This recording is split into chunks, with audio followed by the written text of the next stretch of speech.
Sinabi ng Panginoong Hesus, "Huwag ninyong husgahan ang iba, upang hindi rin kayo husgahan ng Diyos. Huwag kayong magsabi na dapat silang parusahan ng Diyos, upang hindi rin niya kayo parusahan. Magpatawad kayo, upang patawarin din kayo ng Diyos. Magbigay kayo upang bigyan din kayo ng Diyos.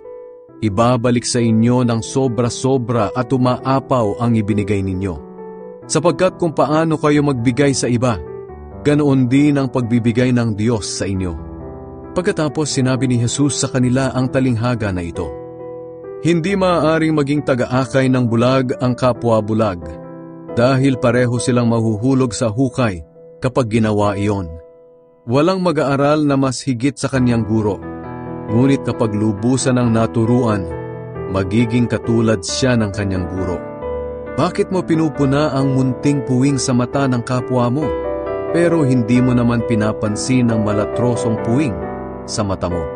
Paano mo masasabi sa kanya, 'Kapatid, hayaan mong alisin ko ang puwing sa mata mo,' gayong hindi mo nakikita ang malatrosong puwing sa mata mo? Mapagkunwari, alisin mo muna ang malatrosong puwing sa mata mo, nang sa ganoon ay makakita kang mabuti para maalis mo ang puwing sa mata ng kapwa mo."